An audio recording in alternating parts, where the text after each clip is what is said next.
Hello everybody and welcome back to more Kingdoms of Amalur, and the quest that we were going to do, the locksmith thing, is all the way over here, which is a bit further than I thought it would be. So while we go in that general direction, I think I'm going to do this one first, maybe? No, that's not the one I was thinking about. It's this one, because it's like right above my head.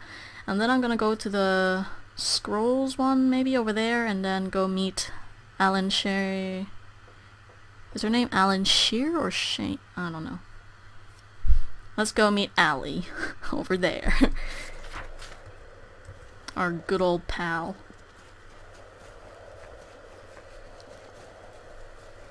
Still bothers me that she knew me before I died, but I just can't ask her about it, and whatever. Oh, how's my inventory? Oh, not good. One sec.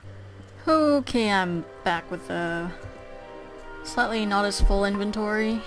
And, I also switched my accessory to the crippling amulet, which gives you plus 14 damage. Just straight up plus 14 damage. The one that I was wearing before was the Hunter's Friend or whatever the fuck. Ah, Bogarts. Wrong fucking.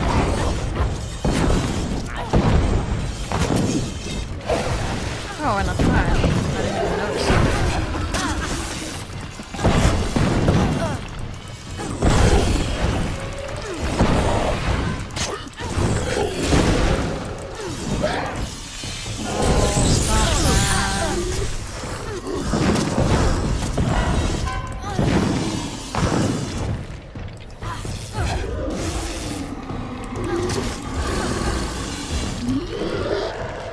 Go. Lovely.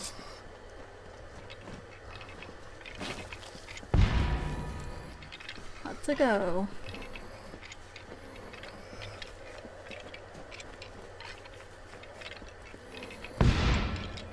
Not sure what that jump point is really for, but whatever. What are you? Ugly thing. Rock troll? Mountain troll. Whatever. You're still a troll. Whoa! Stop that.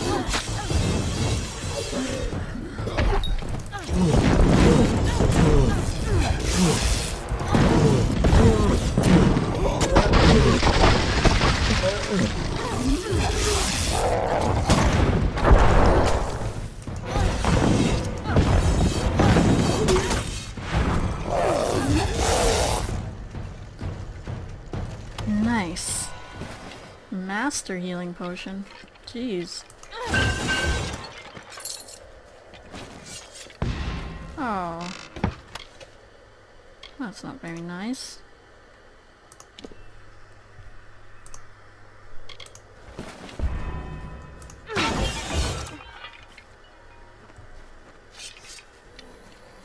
Apparently some monsters have gotten a hold of a ring.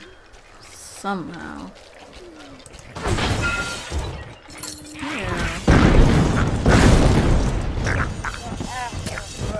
Ew, they totally dug her up and ate her. That is so gross. Where's the... Oh no, she's right here. Whew! What's she doing with a hammer? Why was she buried with a hammer?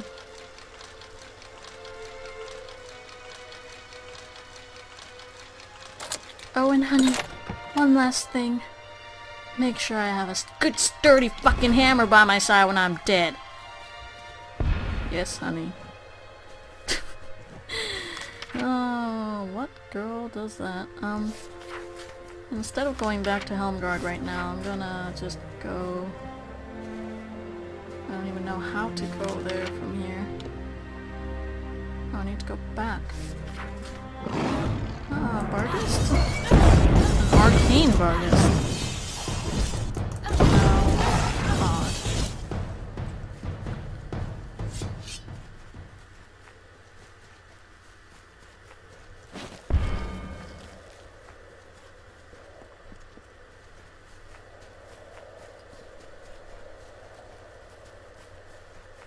But let's set the Alan Shear. Okay.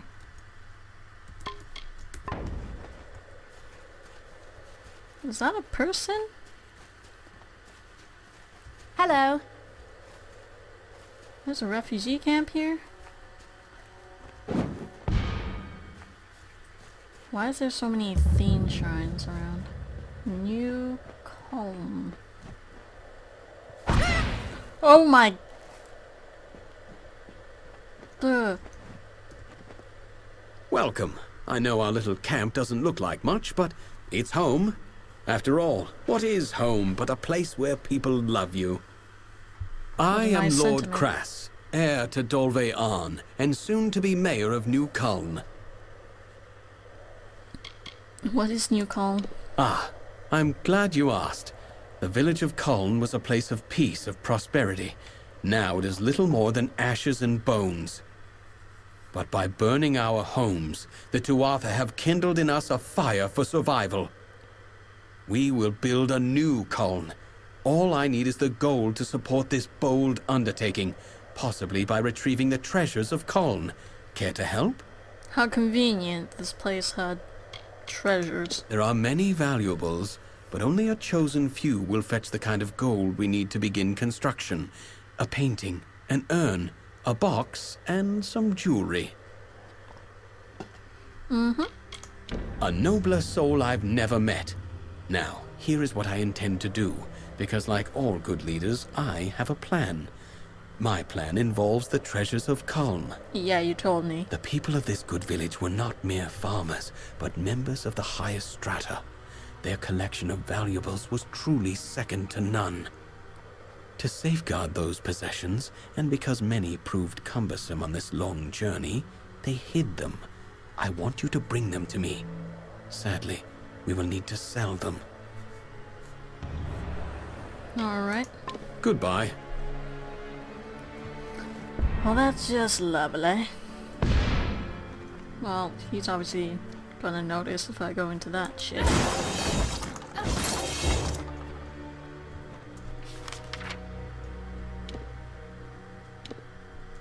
Okay.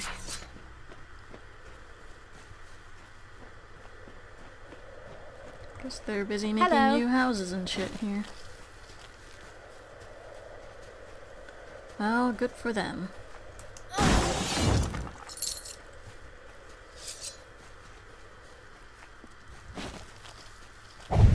Whoa. Time to...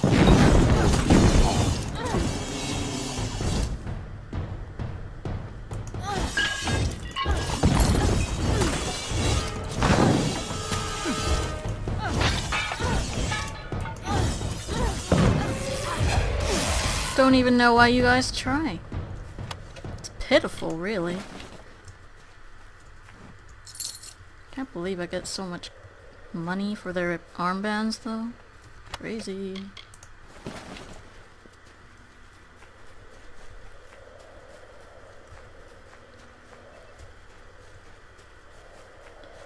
Okay, which way am I going? I don't think it really matters. But just in case, I'm gonna take the top path.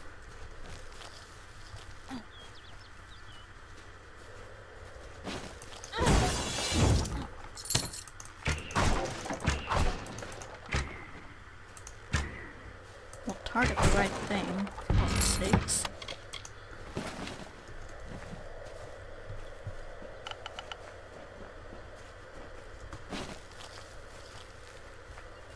What the fuck are these guys?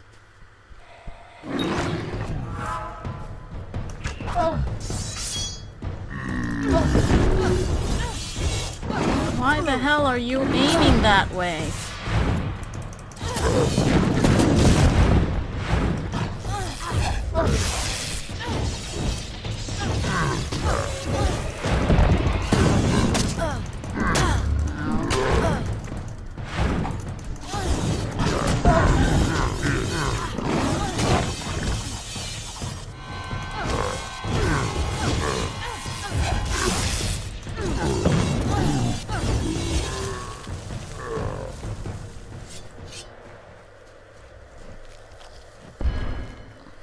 I've said this so many times now, but aiming in this game sometimes is just a bit irksome.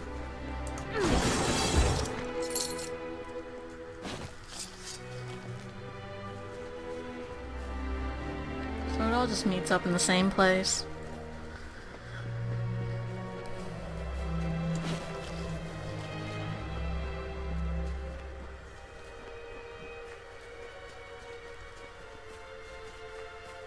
Alright. What are you people?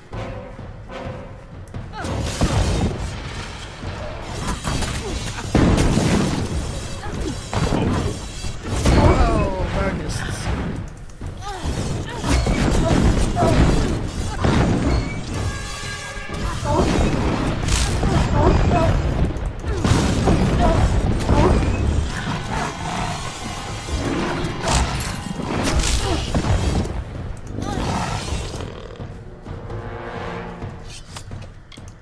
Wow, that was a lot of them.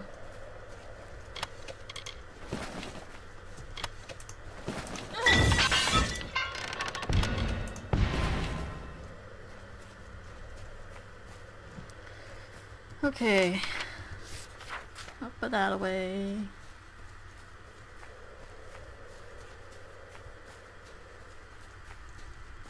Why are there just random chests sitting around? Who put this shit here?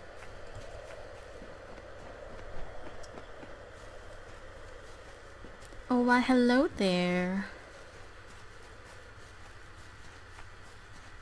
I feel like fucking Superwoman or something. What is it now? I've told you before and I'll tell you again. We will leave when there is someplace else for us to go. The fuck Tell are you your talking friends about? in Emer that as long as the Tuatha burn our homes, we'll keep searching for a place to settle. What? I saw them with my own eyes, and I know Tuatha. Killed my fair share in the war. I am Elrod Edmund, leader of this pathetic band of ragmen. We come from the farms of the Twili coast. Go there now, and you will find only ruin. The Tuatha raiding parties terrorized us where we were safest. At home. There are spies among us, my friend, and they must be rooted out. Will you help me? Sure, what do you have in mind? Kill them. What else? Oh. I would do it myself, but I must lead my people. They have no hope left to speak of. My strength is all they have. Okay. Fine. Then we shall be discreet. There are 3 whom I suspect of scouting for the Tuatha. They are paid in gold. There is no record of their actions. Onred Amphast is posing as a military recruiter, while Froma and Nag are both residents of our camps in the plain. Be careful. Consider all of them well connected. Be swift. Be merciless. Wait.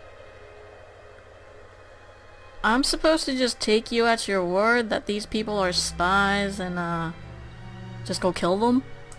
I was raised in Coln and spent my summers fishing the Twili coast.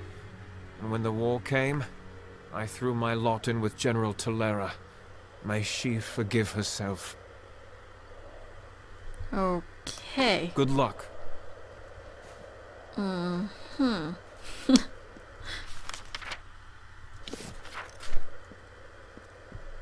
Oh, look, they're begging.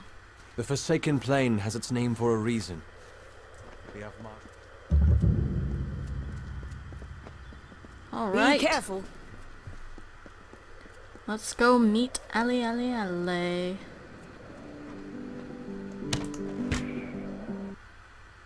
I didn't even get to smash it. Just give me a straight answer.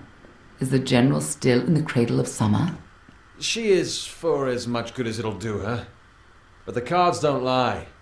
She'll never get that door open. Fate says it's so. Yes. Well, then I suppose we'll just have to change fate, won't we? But that's impossible. Thank you for coming all this way. I don't know if you heard that, but it sounds as if General Talera is still here, in exile. Why is she in exile? For all but losing the fortress of Melsenshire. Long ago, Talera led our forces, but then the Tuatha produced a foe she could not best. Her forces barely survived the retreat out of Cluracan. Many blamed her for the loss, to have built up hopes so high, only to have them topple. That was Talera's crime, and she has paid for it, day after day. That doesn't seem very fair, but what in the world is? You're as quick as ever. Talera is in the cradle of summer, banished from the battlefields of Mel Senshir until she can atone for her past. According to the Fate Weaver here, she seeks an artifact from Ural Tusk that might break the siege and aid our forces. But she cannot do so alone, for poor Talera is fated never to succeed. That is where you can help. Right. You should be just what the general's looking for. Are you with the mage? Isn't it a glorious day, as if Helios himself warms us with a smile? To what do I owe this courtesy? I only have a few moments to spare. The Godstorm awaits my return, and it doesn't like to wait. What is the Godstorm? Why, the Godstorm is the greatest event that our fragile world has ever witnessed. It was a battle, a conflict between Fae. They call it the Withering War. That's why I relocated to Emer to complete my book, the definitive work on the subject. The village is nice enough, quiet, although the new arrivals give me no peace. Sadly, I lack the last few resources needed to tell the full story. The works of the famous scribes Ewald, Dalston, Callas, and Wildfrold. Gone. I was so close. And where can I find the documents? They are lost to the ages, I'm afraid. Minds such as Ewald and Callas are rare. I suspect that their works have been spread across the plains. Okay. Keep your eyes open. Certainly will. I don't want to Please, talk to him. make yourself comfortable. We don't see too many travelers in Emer these days. Not with that forest of tents growing out front. Relax and partake of what our small hamlet has to offer. Right. Oh, what's that? Poison resistance? No thanks.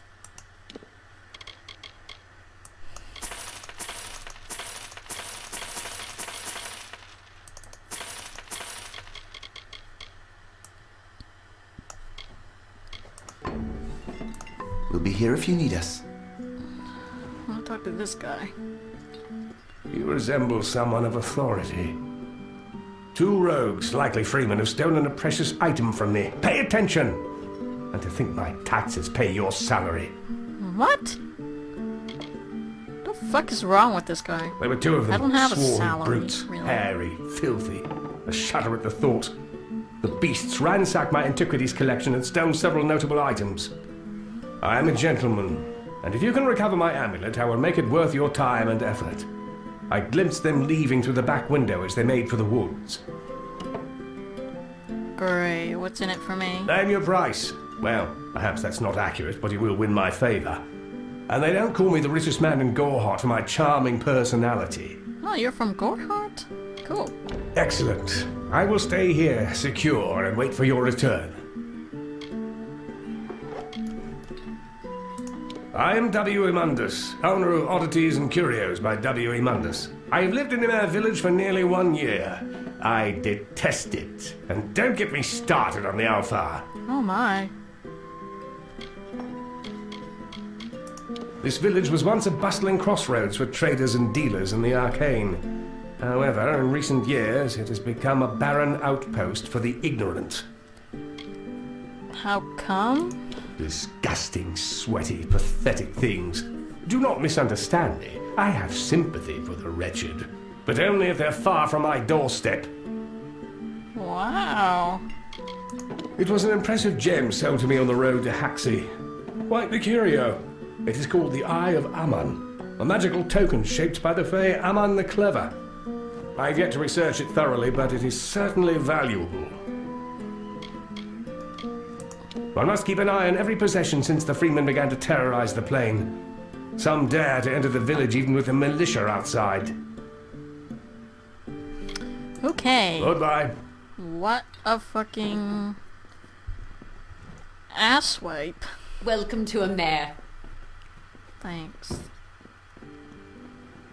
There's little Bogart shields on the wall. That's cute. Hello there. It's about time. Someone new. I was beginning to think I'd turned to dust here at this counter alone, uninteresting and not having spoken to another soul in days. Han likes to keep me up here because down there I fill his ears with talk. Like that's a bad thing. This village is a graveyard sometimes. Talk would do it some good. Molly Janik at your service. I teach alchemy. What can be taught, that is. Most of it is a gift. Either you have it or you don't. I don't think... Yeah, that's what I thought. I'll wait for you. What? Why would you wait for me? What a strange woman. On alchemy. I can just read it without trouble, right?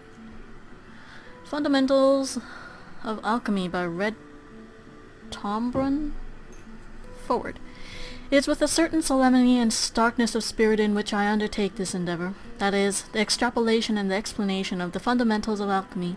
Never before has a thought of such an exhaustive and complete compendium on the subject been approached. It is a monumental task that some would argue borders on the appalling. To simply summarize the project laid out before us is an effort in and of itself, much less catalogue the entirety of alchemy. It is my sincere hope that with a rigorous and careful method I may avoid the treacherous pitfalls of so many other scholars attempting to adequately canvass the subject. I hope to represent with a certainty and clarity heretofore unseen the fundamental aspects of the field, but without sacrificing the elaborate discourse that is essential to so complex a subject. This guide will serve as not only an introduction to alchemical research, but a source of reference for all major procedures. The first 4 chapters will cover the necessities of an alchemy lab, while the next 5 detail the elementary work of properly harvesting and storing reagents. Discussion on the philosophical underpinnings of our craft can be found throughout the text, so that theory is not lost among method. In the final 5 chapters I put forth a bold new technique for all processes involved in alchemy. It's derived by myself through several trial and error experiments over the course of 5 years and promises to yield a whole host of discoveries through its exploration. I highly recommend reading the final sections as you progress throughout the first 2 sections of the book. As always, I am deeply indebted to Scholia Arcana and its members, especially my mentor and the font of all wisdom, Professor and Savant Shuck. Without them, none of this research would be possible. The libraries in Odessa also proved to be an invaluable source of information. Finally, I would like to thank my patient and loving partner for being in the Athenor to my centrifuge. Okay. More reading. Ooh, the princess. The Princess and the Grain Cook. Once upon a time there lived a beautiful princess who was betrothed to a man from a distant land. Her evil stepmother had put a wicked spell on her father and forced him to give away his daughter's hand, for her stepmother only desired the fortune the family would gain from the wedding, but our princess desired the attention of another man. The man the princess's heart belonged to was but the local grain cook, a man of simple upbringing who wooed the princess during her daily trips to the local market. He was entranced by her beauty from the first time they met. Both the princess and the lowly grain cook knew their stations would preclude any thought of marriage, so they kept their love a secret. They promised each other that no matter what happened, they would always love and trust each other. But a year before the wedding, the evil stepmother discovered the lovers and locked the princess away. Furious, the grain cook stormed the castle and confronted the stepmother. Knowing he had to be cordial, he pleaded with her to let him see his imprisoned love. After hours of listening to the pleas of the depressed grain cook, the stepmother agreed to allow them to meet. Under guarded watch, the beautiful princess and upset grain cook were allowed to see each other one last time. At 20 paces, allowed neither to touch nor speak, they could only stare into each other's eyes, wishing there was something they could do. The grain cook was permitted to give the princess a bowl of his sumptuous food in exchange for agreeing to never come again. The princess began to starve herself, refusing all food unless it was cooked grain, like the kind her lover left. Knowing the wedding fortune would be lost if the princess were to die, the stepmother begrudgingly agreed to the demands. To infuriate the grain cook more, the stepmother decided that she herself would pick up the grains and deliver them to the princess. The stepmother ordered that no one be allowed to talk to the princess, save for her. Every day she would descend to the dungeon where the princess waited and said to her, "For the rest of your life may you think about what you have done." After a year, the wedding the princess had dreaded had finally arrived. Her betrothed waited anxiously at the altar for his first glimpse at the gorgeous princess that he had bought. The musicians began their songs. The guests rose to their feet, and a shadow was seen at the back of the cathedral. The princess stepped into the room slowly, first only her little toes, followed by her legs, then walked into the room to the sounds of gasps. The once petite princess had quadrupled in size. The princess, known for her subtle beauty, had become lumpy and smelled of stale chaff. Her fiancé no longer had the desire to marry her. He raised his hand to quiet the bewildered congregation and sent both the stepmother and princess back to their kingdom. The stepmother, furious that the princess had ruined the marriage, ordered all fields of grain to be burned and all stockpiled grain to be sold, regardless of cost. Her heart swollen with the loss of such wealth, the stepmother began calculating new ways to earn her vaunted fortune. She eventually decreed that whomever could pay the price of 1,000 gold bars could not only have the princess as his wife, but could have their family's rank lifted to the level of royalty. With word of the princess's loss of beauty, there was only one suitor that requested her hand, but he has sent a courier to deliver the news. He requests that neither the queen nor the bride must see him before the wedding. 100 gold bars were to be delivered daily to the castle until the day of their marriage. A carriage arrived, carrying the suitor the morning of the wedding, and from it a familiar-looking man emerged. It was the grain cook. No shit. Due to the sudden loss of the grain field, grain has skyrocketed to be worth its weight in gold, and no one has more grain than a grain cooker. "Do you still love me?" asked the princess, "even with my misshapen figure?" "Of course," replied the savvy grain cook. The princess, ecstatic to see her true love once more, tore the bottom of her dress, outpoured a mixture of old cooked grain and crumpled messages of longing the cook had hidden in each bag of grain sent to the princess. She was once again as beautiful as the day they had first met. As they embraced for the first time in years, her father realized the error of his ways. The sight of seeing his daughter truly happy had released him from the torturous spell. The angered king ordered the stepmother to be sent to the guillotine. Really?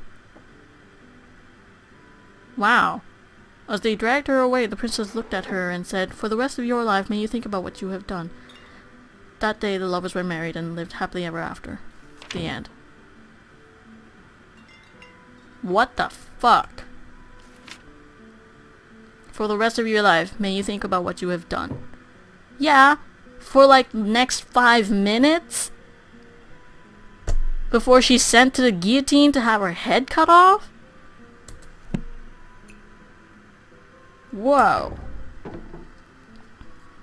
Jeez. Harsh king. Oh my god, there's more shit to read.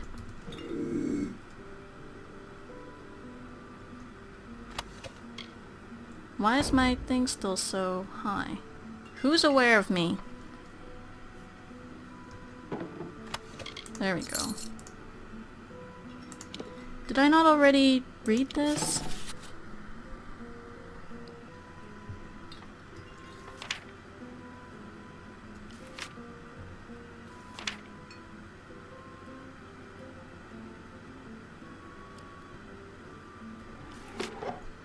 Okay.